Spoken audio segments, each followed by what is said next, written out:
कल हम लोग नर्वस सिस्टम में न्यूरॉन्स पढ़ रहे थे, तो मैं थोड़ा सा आपको एक बार रिवाइज करा देती हूँ न्यूरॉन का स्ट्रक्चर। ये न्यूरॉन है एक जो आपको दिख रहा है यहाँ पे।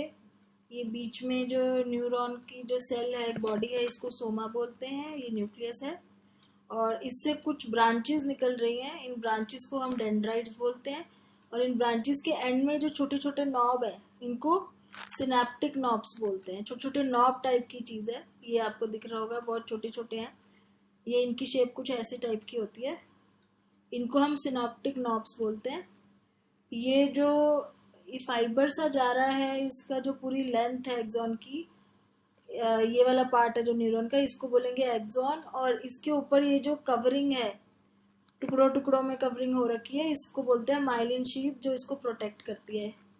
ठीक है। और ऐसे ही बहुत सारे न्यूरॉन्स हैं हमारी बॉडी में जो एक दूसरे से कनेक्टेड है, एक दूसरे की ब्रांचेस से कनेक्टेड है इनके थ्रू।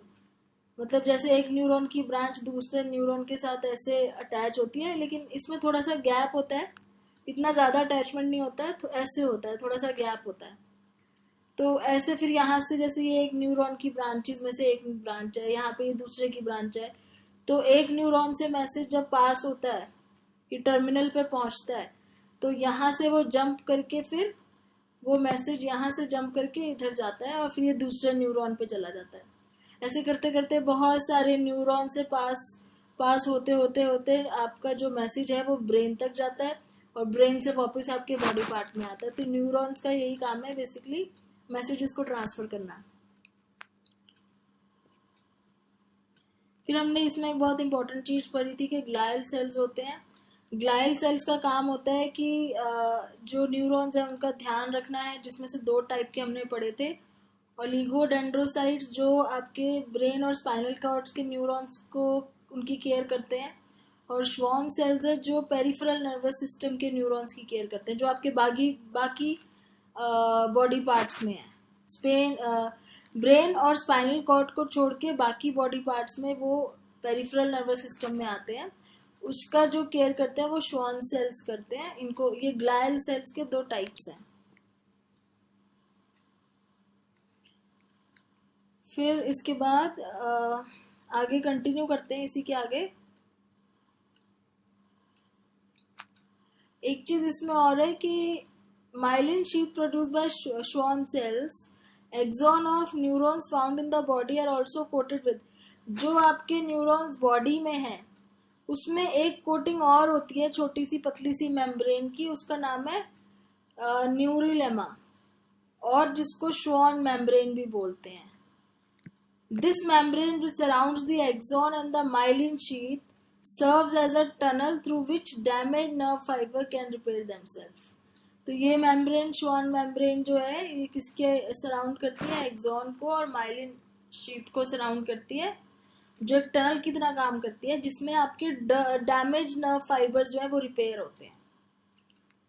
अब इसके आगे हमने ये भी पढ़ा था कि मैसेजेस कैसे ट्रांसफर होते हैं, जिसमें हमने एक्शन पोटेंशियल और रेस्टिंग पोटेंशियल के बारे में डिस्कस किया था।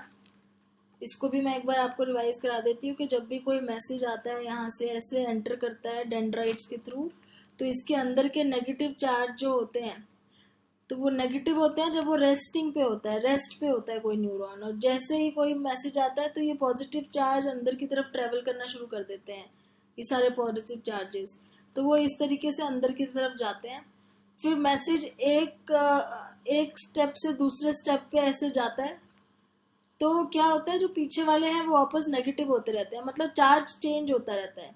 जैसे यहाँ पे मैसेज आया, ये नेगेटिव पॉजिटिव हो गया, फिर मैसेज आगे ट्रांसफर हुआ तो ये फिर से नेगेटिव हो गया, ये पॉजिटिव हो गया, फिर मैसेज आगे ट्रांसफर हुआ तो ये फिर से नेगेटिव हो गया, ये पॉजिटिव हो गया। ऐसे करते करते आगे ट्रांसफर होता है। तो जब रेस्ट पे होते हैं तो उसको बोलते हैं रेस्टिंग पोटेंशियल। जब आपका जो न्यूरॉन है रेस्ट पे होता है, मतलब कोई मैसेज नहीं है उसके पास, और जब वो काम कर रहा होता है तो उसको बोलते हैं एक्शन पोटेंशियल, जब वो आगे एक्शन कर रहा है कोई। तो इसको नर्व इम्पल्स बोलते हैं। नर्व इम्पल्स मतलब कैसे ट्रांसमिट हो रहा है आगे message. As the action potential moves down the axon towards the axon terminal. Axon और एक्सॉन टर्मिनल आपको समझ आ गया होगा कि ये जैसे न्यूरॉन है, ये न्यूरॉन की ब्रांचेस हैं, तो यहाँ से मैसेज ब्रांचेस से अंदर न्यूरॉन पे गया, न्यूरॉन से एक्सॉन पे गया, एक्सॉन से एक्सॉन टर्मिनल्स पे गया जहाँ पे खत्म हो रहा है. The cell areas behind the action potential return to their resting state.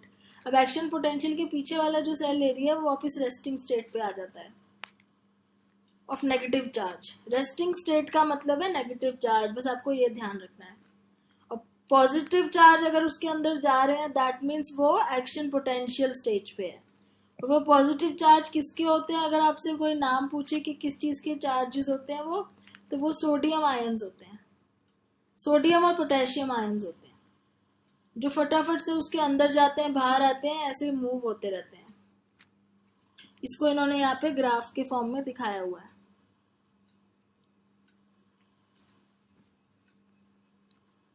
उसके बाद ये लिखा हुआ है टू सम अप ऑल, जो ऊपर समझाया हुआ है उसी चीज की, उसको ही इन्होंने यहाँ पे फाइनल लिखा हुआ है कंक्लूजन.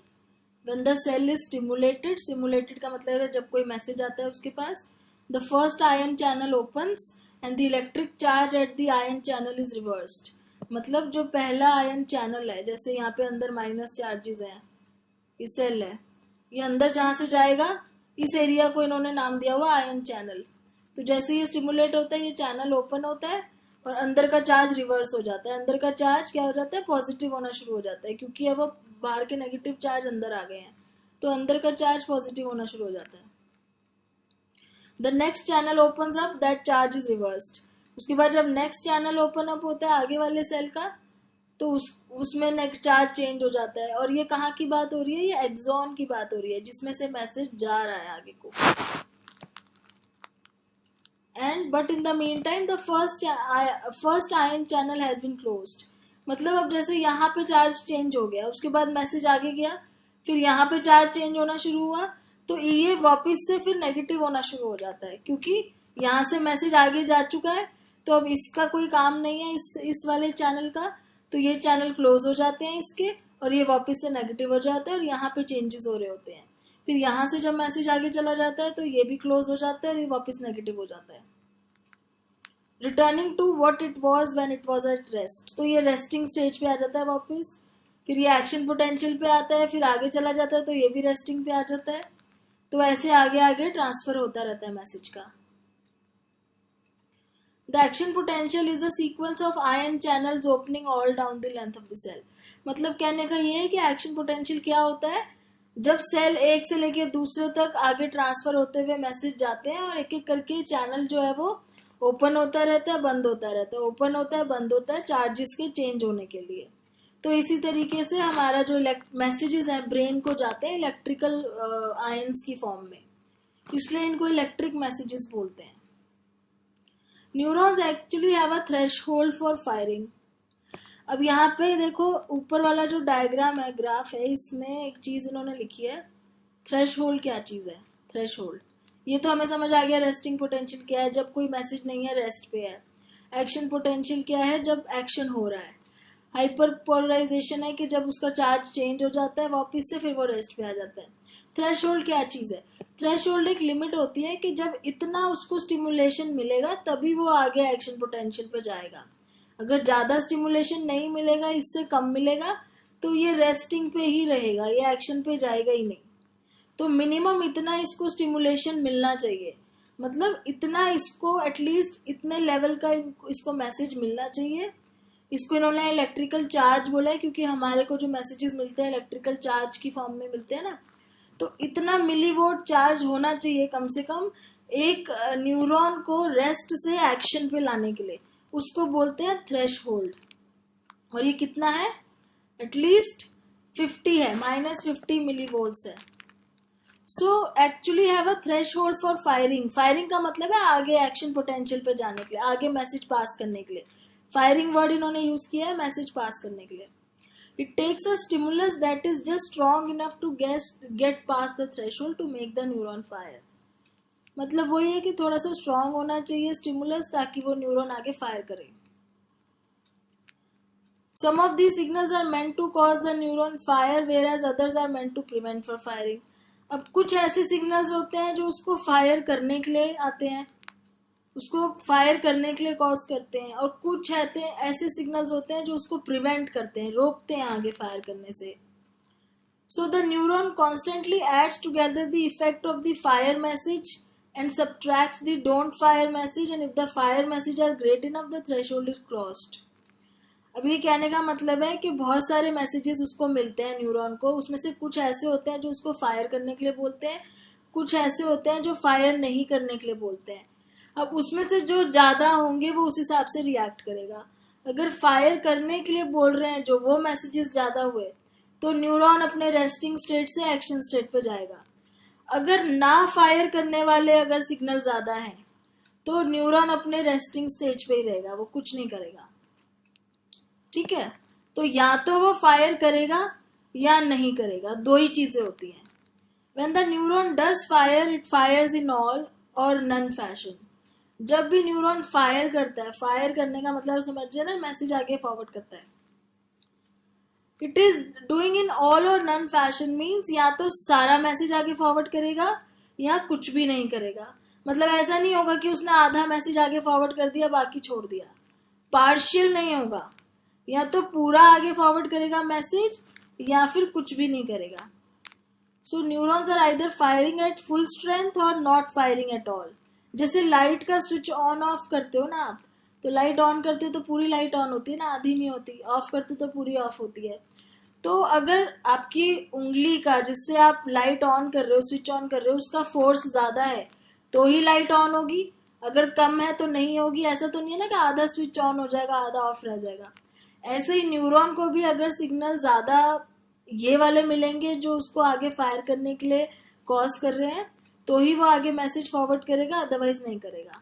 पार्शियल मैसेज कभी भी फॉरवर्ड नहीं होता है. ऐसा तो नहीं होता ना कभी कि आप चलने लगे और चलते चलते बीच में रुक गए. इसका मतलब यही है ना कि आप चल रहे हो तो आप चल रहे हो, नहीं चल रहे तो आप बैठे हो. तो वो यही है, क्योंकि सिग्नल अगर जाएगा तो पूरा जाएगा ब्रेन तक, नहीं तो नहीं जाएगा. और वापस भी आएगा तो पूरा आएगा. ऐसा नहीं कि आपका हाथ ऊपर आधा उठते उठते रुक गया. ठीक है. Sending the message to other cells, the synapse. अब ये आपकी वो नॉब है ना, जो सिनेप्टिव नॉब जो मैंने ऐसे बनाई थी, उस चीज़ को यहाँ पे समझा रहे हैं कि उसके अंदर क्या होता है. मैसेज में जाता है तो क्या जाता है एक्चुअली. और इस नॉब कहाँ होती है, जो छोटे छोटे जो डेंड्राइड्स हैं उसके जो एंड होते हैं यहाँ पे, जहाँ पे वो खत्म होता है डेंड्राइड, यहाँ पे नॉब्स हैं. तो ये हमने ऊपर देखा था डायग्राम में. तो end of the axon fans into several short fibres that have swellings or little knobs called synaptic knobs. या इनको आप एक्सॉन टर्मिनल भी कह सकते हो. टर्मिनल का मतलब जहाँ पे आपका एक्सॉन खत्म हो रहा है. तो ये बहुत सारे ऐसे डेंड्राइड्स होते हैं ना, इसके एंड में तो बहुत सारे टर्मिनल्स होते हैं. इसको इन्होंने यहाँ पे बड़ा करके दिखाया है. और इसके बीच में ये छोटे छोटे बैग्स हैं जिसके अंदर न्यूरो ट्रांसमीटर्स भरे हुए हैं. इनको बोलते हैं सिनेप्टिक वेसिकल्स. वेसिकल्स का मतलब है ब्लिस्टर्स या फ्लूइड फिल्ड सैक, जिसके अंदर कुछ भरा हो. तो पहले ये देख लेते हैं आगे क्या बोल रहे हैं, फिर डायग्राम पे वापस आएंगे पिक्चर पे. यहाँ पे ये डायग्राम दिखाया हुआ है कि एक नर्व कैसे मसल्स के साथ अटैच हो रखा है. Inside the synaptic vesicles are chemicals suspended in fluid which are molecules of substances called neurotransmitter. मतलब ये जो छोटे छोटे बैग्स हैं जिसमें एक फ्लूइड भरा हुआ है, जिसको इन्होंने बोला है सिनेप्टिक वेसिकल्स, इसके अंदर एक्चुअली में मॉलिक्यूल्स हैं न्यूरोट्रांसमीटर के. न्यूरोट्रांसमीटर क्या चीज़ है, मैंने आपको पिछली वीडियो में बताया था. न्यूरो मतलब न्यूरॉन और ट्रांसमीटर मतलब ट्रांसमिट करना मैसेज. तो जो न्यूरॉन का मैसेज आगे ट्रांसफर करते हैं उनको बोलते हैं न्यूरोट्रांसमीटर. अब देख रहे होगे यहाँ पे ये इसमें से मॉलिक्यूल्स निकल रहे हैं, ट्रांसफर कर रहे हैं मैसेज आगे. तो न्यूरोट्रांसमीटर्स हैं, मतलब वो अपना मैसेज ट्रांसमिट करेंगे. Next to the synaptic knob is the dendrite of another neuron. अब ये ट्रांसफर होके कहाँ जाएगा, दूसरे न्यूरॉन के डेंड्राइड पे जाएगा, मतलब एक न्यूरॉन से दूसरे न्यूरॉन की ब्रांच पे जाएगा. Between them is a fluid filled space called the synapse और द सिनेप्टिक गैप. यहाँ पे जो बीच में ये एक न्यूरॉन ये वाला है, ये वाला एक न्यूरॉन ये वाला है. तो ये जो बीच में खाली जगह है इसको या तो सिनेप्टिक गैप बोलते हैं या फिर सिनैप्स बोलते हैं। ये लिखा हुआ है यहाँ पे, या तो सिनैप्स बोलेंगे या सिनेप्टिक गैप, मतलब ये वाला जो गैप है दो न्यूरॉन्स के बीच में, मैंने बताया था ना आपको कि गैप होता है, एकदम साथ में जुड़े हुए नहीं होते, थोड़ा सा गैप होता है। तो ये जो गैप है इसको या तो आप सिनैप्स कहोगे या सिनेप्टिक गैप कहोगे।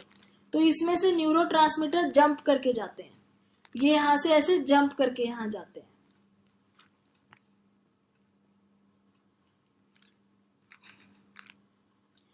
Instead of an electric charge, the vesicles at the end of the axons contain the molecules of neurotransmitter, and the surface of the dendrite next to the axon contains ion channels that have receptor sites.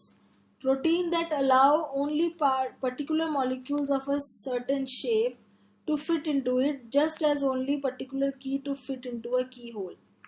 अब इसका मतलब ये है कि जब यहाँ से neurotransmitters निकलते हैं तो यहाँ पे रिसेप्टर्स होते हैं। रिसेप्टर साइट मतलब उनको रिसीव करने के लिए कुछ चीज प्रोटीन्स होते हैं। अब इन प्रोटीन्स में जो ट्रांसमीटर फिट हो जाते हैं वो अंदर चले जाते हैं और जो फिट नहीं हो पाते वो रह जाते हैं।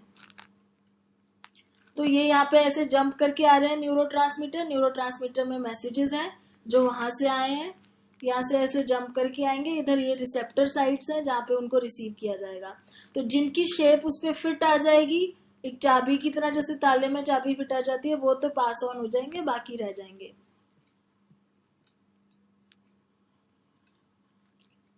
Okay,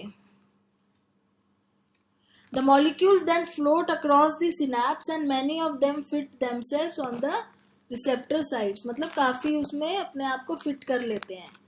opening the ion channels allowing sodium to rush in, तो सोडियम आयन्स आगे पास ऑन हो जाते हैं, जो पीछे से आ रहे थे प्लस पॉजिटिव साइंस वाले, वो आगे ट्रांसफर हो जाते हैं नेक्स्ट उसमें। Activating the next cell, it is this very activation that stimulates और रिलीज द एक्शन पोटेंशियल। ठीक है, ये एक्शन पोटेंशियल हो रहा है, आपको बता दिया था मैंने। मसल्स और ग्लैंड्स में कुछ स्पेशल सेल्स और रिसेप्टर साइट्स होती हैं जैसे डेंड्राइट में होती हैं। तो ये जो यहाँ पे आपको फोटो दिखाई हुई है वो यही दिखाई हुई है कि कैसे एक न्यूरॉन जो है एक मसल से कांटेक्ट कर रहा है और वहां से ट्रांसफर हो रहा है मैसेज। तो आपके हाथ के मसल्स में होगा तो जैसे आप हाथ हिलाओगे या पैर हिलाओगे तो इस तरीके से मैसेज ट्रांसफर होता है।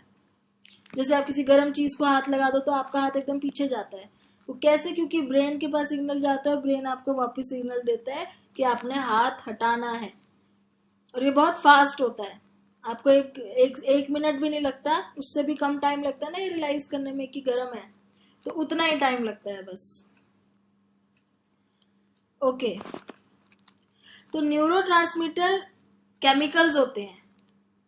जैसे आपके एक्सॉन के अंदर तो इलेक्ट्रिक सिग्नल्स चल रहे हैं प्लस माइनस वाले, लेकिन जो न्यूरोट्रांसमीटर्स जो हवा में निकले हैं गैप में, यहाँ पे जो निकले थे वो केमिकल्स होते हैं। तो पहले इलेक्ट्रिकल होता है, फिर केमिकल, फिर वापस इलेक्ट्रिकल में चेंज हो जाता है।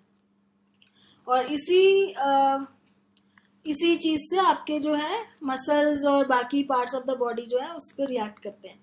But the neurons must have a way to be turned off as well as on, मतलब एक जैसे ऑन करने का तरीका होता है न्यूरॉन्स को एक्टिवेट करने का, वैसे डीएक्टिवेट करने का भी एक तरीका होना चाहिए, वरना आप एक्शन करते ही रहोगे। उसको, आपके एक्शन को रोकने का भी तो तरीका कुछ होना चाहिए, वरना तो आप कुछ चीज करना स्टार्ट करोगे, आप रुकोगे ही नहीं। तो ऐसे ही ना दो तरीके के न्यूरोट्रांसमीटर्स होते हैं।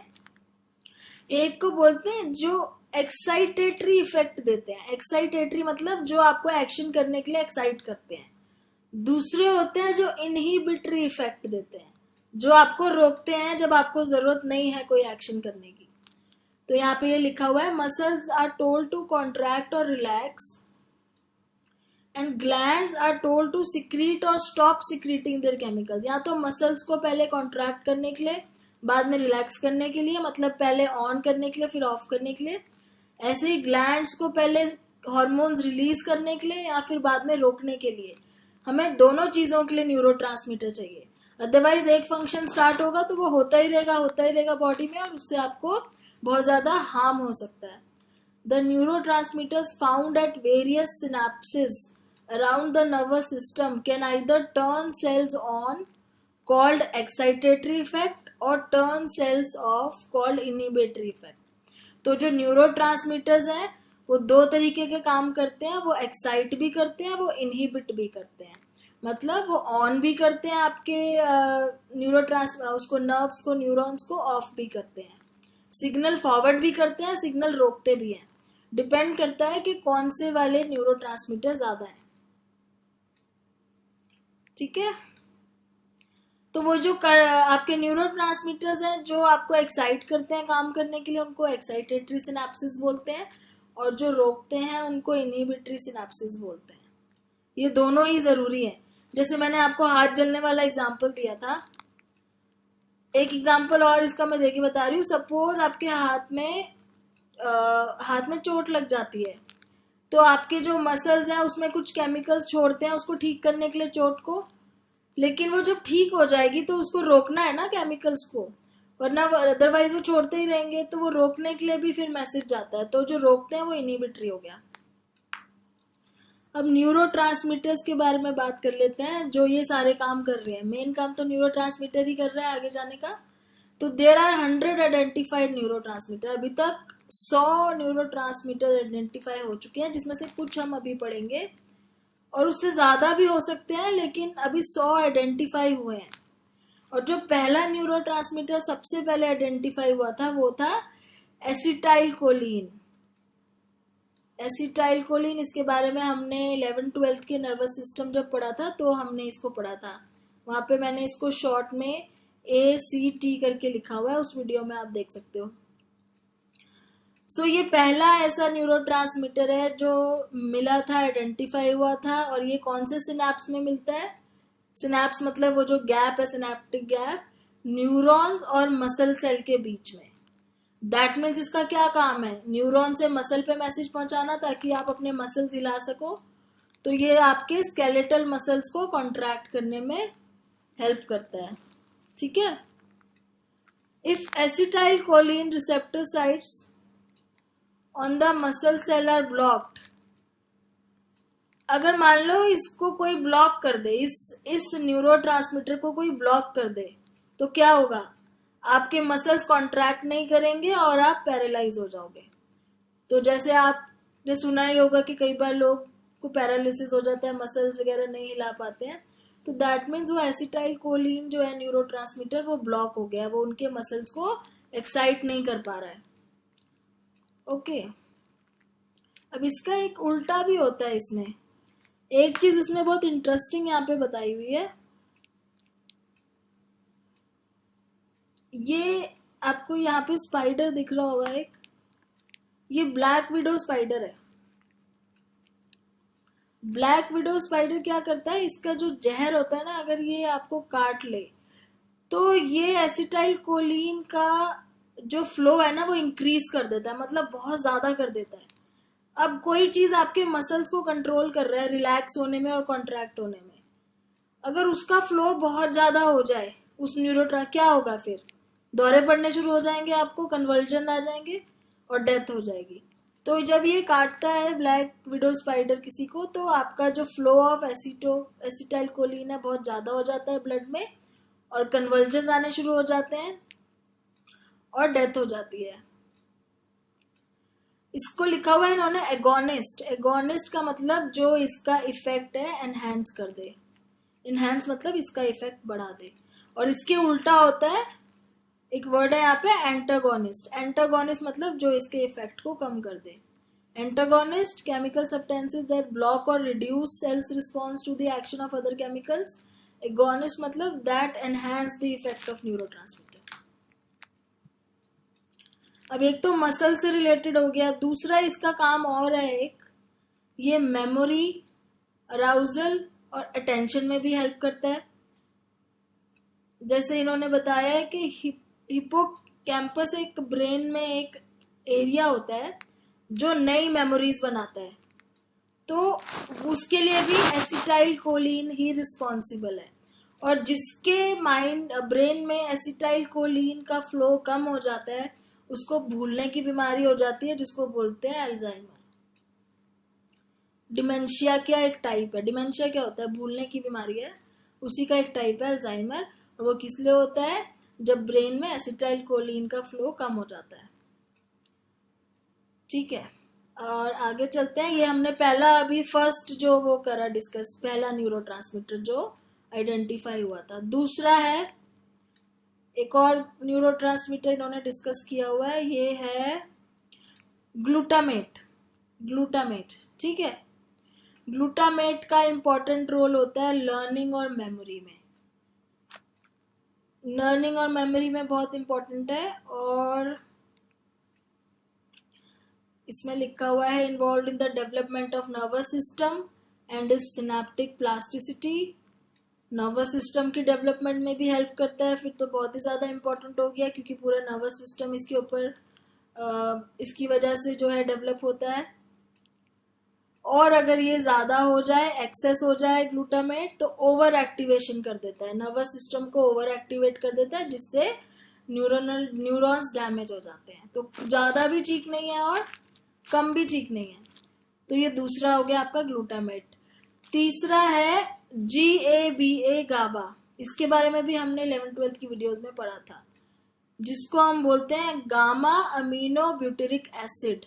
गामा अमीनो ब्यूटेरिक एसिड, ये गामा का सिंबल है। तो ये तीसरा न्यूरोट्रांसमीटर है। ये क्या करता है? ये इनहिबिशन इफेक्ट करता है। इनहिबिशन मतलब ये रोकने का काम करता है। ये जो दोनों थे, ये एक्साइटमेंट का काम करते थे, ये रोकने का काम करता है। क्या रोकता है? ये एंजाइटी को कम करता है। जब हम घबराते हैं, एंग्शियस होते हैं, ये हमें थोड़ा सा काम डाउन करने का काम करता है, एंजाइटी लेवल कम करता है। तो ये भी बहुत जरूरी है। चौथा आ जाता है सेरोटोनिन। चौथा neurotransmitter serotonin, originating in the lower part of the brain that can have either excitatory और inhibitory। अब ये दोनों काम करता है, lower part of the brain में है, एक्साइट भी करता है, इनहिबिट भी करता है। डिपेंड करता है कि एक पर्टिकुलरली कौन से काम के लिए इस पे मैसेज भेजा गया है। तो जैसे ये स्लीप, मूड, एपिटाइट, इन चीज़ों के लिए है। तो या तो जैसे आपकी स्लीप के लिए कुछ फंक्शंस को, जब आप सोते हो तो कुछ चीज़ें स्लो डाउन हो जाती हैं, आपका हार्ट रेट स्लो हो जाता है, आपका डाइजेशन स्लो हो जाता है। तो इसका मतलब ये उस टाइम पे इनहिबिटरी काम कर रहा है। और अगर आपको भूख लगी है तो कुछ चीज़ें बढ़ जाती हैं, आपके केमिकल्स रिलीज होने बढ़ जाते हैं जो आपको बताते हैं आपको भूख लगी है। तो उस टाइम ये एक्साइटेटरी काम कर रहा है। तो ये दोनों काम करता है। और सबसे ज़्यादा ज़रूरी यहाँ पे ये चीज़ है नोट करने वाली, कि अगर ये बहुत ही कम हो जाए तो डिप्रेशन हो सकता है। तो डिप्रेशन से कौन सा न्यूरोट्रांसमीटर रिलेटेड है? सेरोटोनिन। ये आपने याद कर लेना, ये बहुत इंपॉर्टेंट है नाम। फिर आता है आपका पांचवा डोपामीन। ये तो बहुत ही ज्यादा फेमस न्यूरोट्रांसमीटर है, काफी लोगों को इसके बारे में पता है, क्योंकि ये भी बहुत अलग अलग इफेक्ट्स होते हैं इसके भी। अगर ये ब्रेन में कम हो जाए, लिटिल डोपामीन अगर ब्रेन में हो जाए, तो पार्किंसन डिसीज हो सकता है, जो कि इसमें बताया हुआ है कि former boxing champ Muhammad Ali को है, और एक एक्टर है माइकल जे फॉक्स, ये दोनों उससे सफ़र कर रहे थे। तो ये इसका पार्किंसन डिसीज में प्रॉब्लम आती है, जिसमें मसल एक्टिविटी में प्रॉब्लम हो जाती है, मसल्स वगैरह हिलते नहीं है, मतलब उसमें मसल्स जो है बहुत स्लो हो जाते हैं। और अगर ज़्यादा हो जाए तो स्क्रिजोफ्रेनिया टाइप की प्रॉब्लम्स हो सकती हैं, नर्वस डिसऑर्डर्स, साइकोलॉजिकल डिसऑर्डर्स, जिसके बारे में हम आगे चैप्टर्स में पढ़ेंगे। तो हमने कितने न्यूरोट्रांसमीटर्स डिस्कस किए? यहाँ पे 1 2 3 4, एक ये एक्स्ट्रा दिया हुआ है, एक ये एक्स्ट्रा दिया हुआ है, हमने 5 करे थे। तो ये एसिटाइल कोलिन था, arousal, attention, memory and muscle contraction. Serotonin था, एक्साइटेटरी भी है, इनहिबिटरी भी है, मूड, स्लीप और एपिटाइट में है। गाबा था, ये स्लीप के लिए था और बेसिकली नर्वस। ग्लूटामेट था, ये एक्साइटेटरी है। आपको ये थोड़ा ध्यान रखना, क्योंकि कई बार मैच द फॉलोइंग में आ सकता है कि कौन सा सिर्फ एक्साइटेटरी है और कौन सा दोनों है। मतलब कौन सा है जो एक्साइट भी करता है और रोकता भी है, और कौन सा है जो सिर्फ एक्साइट करने का ही काम करता है। तो ये लर्निंग, मेमोरी, नर्वस सिस्टम की डेवलपमेंट के लिए ग्लूटामेट है। ये डोपामिन हमने पढ़ा था। कंट्रोल ऑफ मूवमेंट, मूवमेंट क्यों, क्योंकि पार्किंसन डिसीज में मूवमेंट की प्रॉब्लम आ जाती है ना, मैंने बताया था मसल्स की। और सेंसेशन ऑफ प्लेजर, जिन लोगों में डोपामिन कम होता है वो खुश भी कम रहते हैं, पता है उनको डिप्रेशन उनको भी हो सकता है, क्योंकि ये प्लेजर का सेंसेशन पे भी इसी पे डिपेंड करता है, प्लेजर मतलब खुश रहने वाला। अच्छा, नॉर एपिनेफ्रीन में क्या लिखा हुआ है, ये एक्साइट करता है, मेनली अराउजल एंड मूड के लिए। और एंडोर्फिन्स इनिबिटरी है, जो पेन रिलीफ करता है, आपकी पेन को इनिबिट करता है, कम करता है। तो ये आपको 7 न्यूरो ट्रांसमीटर्स उनके फंक्शन है, अच्छा सा टेबल इन्होंने बना रखा है याद करने के लिए, आप नोट कर लेना। और इसके आगे अब नेक्स्ट वीडियो में बात करेंगे। आई होप आपको समझ में आ गया होगा। Thanks for watching.